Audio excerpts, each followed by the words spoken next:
दोस्तों, शरीर में कोई तकलीफ होती है तो हम झट से दवा खा लेते हैं। लेकिन क्या कभी आपने इस बात का ख्याल रखने की कोशिश करी है कि जो दवा आप खाते हैं वो आपके शरीर में जाकर किस तरह से काम करती है? जिस पेन किलर को आप दर्द भगाने के लिए खाते हैं वो शरीर के कौन से हिस्से पर असर करके आपके दर्द को छूमंतर करती है? जी हाँ दोस्तों, आज की हमारी ये खास वीडियो इसी पर है, जहां हम आपको बताएंगे कि जब आप कोई पेन किलर या दर्द की दवाई खाते हैं या फिर कोई दूसरी दवा खाते हैं तो वो किस तरह से हमारे शरीर में जाती है और आपको फायदा पहुंचाती है, और दवा का असली काम किस तरह से होता है। आज आपको पता चलेगा, बस हमारे साथ वीडियो में इसी तरह बने रहें। दोस्तों, जैसे कि आप कोई दर्द की दवा लेते हैं वैसे ही आपके शरीर में वो पहुंचती है, जिसके बाद वो आपके ब्लड स्ट्रीम में फैलनी शुरू हो जाती है, जिसके बाद दवा अपना काम करती है और आपको दर्द से आराम मिलता है। लेकिन ये पूरा प्रोसेस हमारे डाइजेस्टिव सिस्टम से शुरू होता है। जैसे कि मान लीजिए कि आपने दर्द की दवाई खाई तो दवा आपके पेट में मौजूद एसिडिक फ्यूल के साथ डिसइंटीग्रेट करने लगती है और धीरे धीरे डिसॉल्व होनी शुरू हो जाती है। डिसॉल्व होने के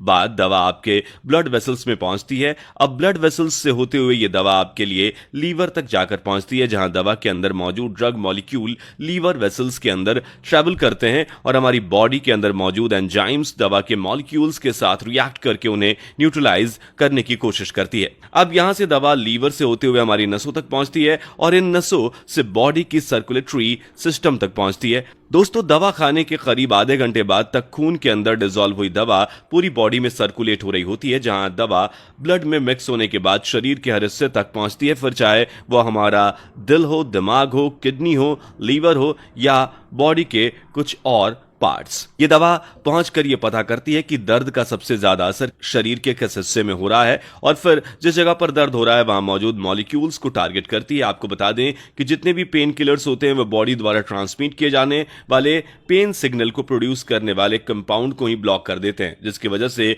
दर्द में राहत होने लगती है। ऐसे में ड्रग मॉलिक्यूल जितना ज्यादा एक्यूमुलेट करता है, दर्द उतना ही कम होता है और यह सब कुछ ज्यादा से ज्यादा 1 से 2 घंटे के बीच हो जाता है, जिसके बाद हमारी बॉडी दवा को एलिमिनेट करना शुरू कर देती है। ध्यान देने वाली बात यह है कि जब दवा के मॉलिक्यूल दर्द वाली जगह से डिटैच होने लगते हैं तो उस दौरान वो ब्लड स्ट्रीम्स के साथ दूसरे ओर जाने लगते हैं और फिर जाकर डायरेक्ट लीवर में पहुंचते हैं। ड्रग के मॉलिक्यूल लीवर में जाकर मेटाबोलाइट्स में बदल जाते हैं और फिर किडनी के जरिए फिल्टर होकर यूरिन के रास्ते बाहर निकल आते हैं। इस तरह ड्रग मॉलिक्यूल हमारी बॉडी में पहुंचता है, फिर लीवर में पहुंचता है और फिर किडनी में पहुंचता है और यह साइकिल ऐसे ही चलता रहता है, जो कि एक ब्लड साइकिल प्रति मिनट की दर से चलता है और यही प्रोसेस उस दवा का होता है जिससे आप अपनी कोई भी बीमारी या फिर तकलीफ को ठीक करने के लिए लेते हैं। लेकिन बस बात इतनी है कि यह जो प्रोसेस होता है उसकी स्पीड और अपने जो दवा ली है वो आपकी ब्लड स्ट्रीम में किस तरह पहुंच रही है, यह अलग अलग दवाइयों पर डिपेंड करता है, क्योंकि कुछ दवाइयां इंस्टेंट असर दिखाती हैं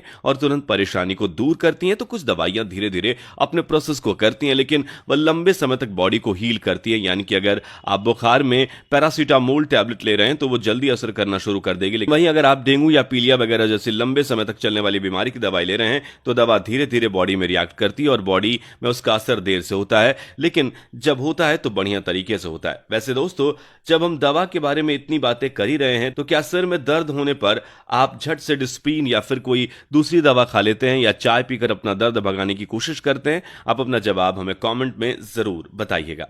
वैसे दोस्तों, दवा किस तरह रिएक्ट कर रही है यह अलग अलग तरह के इंसानों पर भी निर्भर करता है। जो लोग अपनी पूरी लाइफ में इतनी ज्यादा दवा खा चुके होते हैं, जब कोई दवा वो खाते हैं तो उनकी बॉडी पर दवा इतनी अच्छी तरीके से असर नहीं करती, क्योंकि उनकी बॉडी को उन्हें दवाइयों की आदत हो चुकी होती है।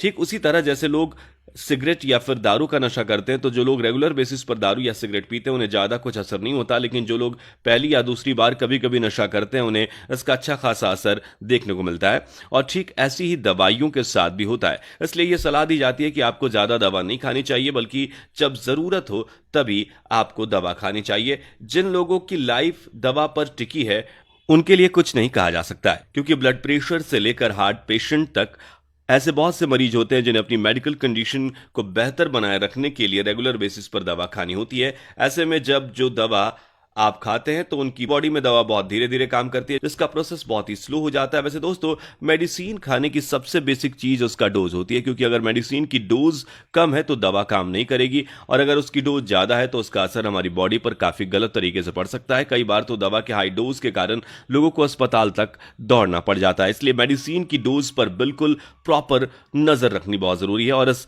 मामले में बच्चे सबसे ज्यादा नाजुक होते हैं, क्योंकि उनकी बॉडी को देखकर यह समझना काफी ज्यादा मुश्किल हो जाता है कि उनके लिए दवा की कितनी डोज सही रहेगी। असल में बच्चों की बॉडी में दवा को न्यूट्रलाइज करने वाले लीवर एंजाइम्स की संख्या घटती बढ़ती रहती है। अगर ज्यादा हो गई तो भी उन्हें प्रॉब्लम होगी, और कम हो गई तो भी उन्हें प्रॉब्लम होगी। इसलिए बच्चों के लिए दवा का डोज मेंटेन करके रखा जाता है। इन सब के अलावा दोस्तों, दवा इंसान के जेनेटिक्स, एज, डाइट, डिजीज और प्रेगनेंसी पर भी अलग अलग तरह से असर करती है। इसलिए खुद डॉक्टर बनकर कोई भी दवा अपने मन से ना खाएं।